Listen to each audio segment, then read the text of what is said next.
Devdas sir, మీరెందుకు నాకు ఇవన్నీ చేస్తున్నారు? ఎందుకంటే వాడు ఒక ఎరుపుగడు కాబట్టి.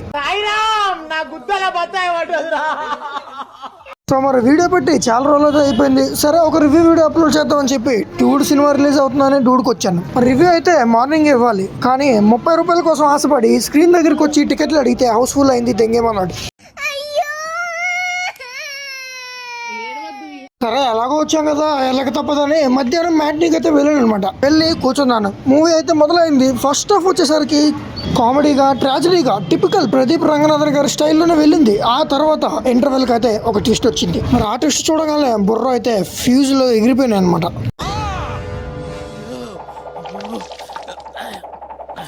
ఓకే, ఇంటర్వెల్ బాగుంది. ఇంటర్వెల్ ముందు కూడా సినిమా అయితే బాగుంది. ఇంటర్వెల్ ట్విస్ట్ కూడా బాగుంది. సెకండ్ హాఫ్ లో బాగుంటుంది ఇంకా అని చెప్పి హోప్స్ పెట్టుకుంటాం. అలా హోప్స్ పెట్టుకుని అయితే సినిమా అయితే చూస్తాం. జనరల్ గా లవ్ అంటే ఏంటి నాకైతే తెలియదు, లవర్ అయితే లేదు కాబట్టి. మరి మీకు ఎవరైనా ఉంటే కింద కమెంట్ సెక్షన్ లో అయితే కమెంట్ చేయండి. ఫస్ట్ అయితే వద్దనుకొని కావాల్సినప్పుడల్లా కనెక్ట్ అయిపోవడానికి ఇదేమైనా ఇంటర్నెట్ హార్ట్ అని నాయక్ లో రామ్ చరణ్ గారు చెప్పారు.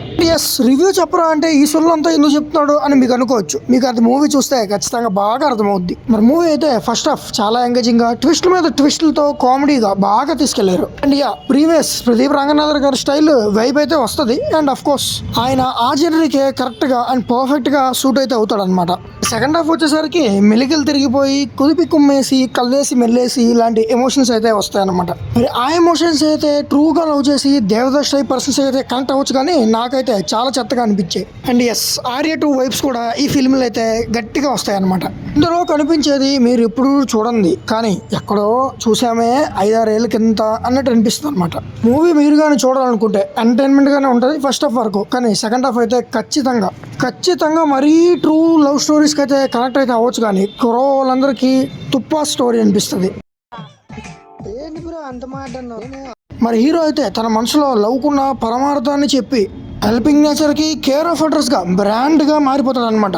ఎంత హెల్పింగ్ నేచర్ కి బ్రాండ్ గా మారిపోతాడంటే వెళ్ళే కొద్ది ఆడియన్స్ కనిపిస్తుంది, ఒరే ఎర్రి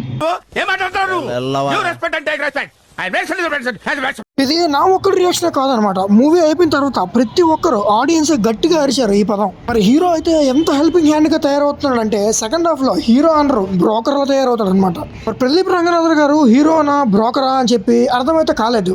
అండ్ ఎస్, కొంతమందికి అయితే ఇలా అనిపించవచ్చు, మరి కొంతమందికి ట్రూ లవర్స్ అనేది వాళ్ళు ఉంటారు కదా, వాళ్ళకైతే బాగానే అనిపిస్తుంది. అండ్ దీని వెనక ఎమోషనల్ మోటివ్ కానీ మోటివేషన్ కానీ అంతా పర్ఫెక్ట్ గానే ఉంది. బట్ ఎగ్జిక్యూషన్ అనేది మరి చాలా రోత అయితే అయిపోద్ది అనమాట.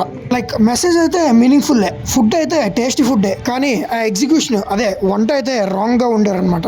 రాంగ్గా ఉండారని చెప్పి నాలాంటి మూవీ లవర్స్కి లవర్ లేని వాళ్ళకైతే అలా అనిపించవచ్చు. మరి దేవదాస్ లవర్స్ ఎవరైనా ఉంటే ఖచ్చితంగా చూడొచ్చు, బాగుంటుంది, నచ్చుతుంది. మేము దేవదాస్ టైప్ కాదు బ్రో, మోడర్న్ టైపు, మాకు కొంచెం ఫన్ ఉంటే చాలు, తర్వాత మూవీ ఎలా ఉన్నా అడ్జస్ట్ అయిపోతాం అనుకుంటే ఖచ్చితంగా మీరు కూడా ఈ మూవీని చూడొచ్చు. లేదు నాలాగా మా వల్ల కాదురా బాబు, ఈ రోత మా వల్ల కాదు అని అనుకుంటే మూవీని అయితే స్కిప్ చేసేయండి, ఓటీటీలో చూసుకోండి. మరి ఛానల్కి అయితే సబ్స్క్రైబ్ చేసేయండి, వీడియోకి అయితే లైక్ చేసేయండి, మీ ఫ్రెండ్స్ అండ్ ఫ్యామిలీకి షేర్ చేసేయండి. Thanks for watching. అలా కాదు భయ్యా, ఒక అమ్మాయి దగ్గరికి నువ్వు అప్రోచ్ అయ్యావు, తను నాకు నచ్చలేదని చెప్పింది. నా లైఫ్లో ఇంకో అమ్మాయి వద్దని చెప్పి వెంటనే ఇంకో అమ్మాయిని నచ్చిందంటే అసలు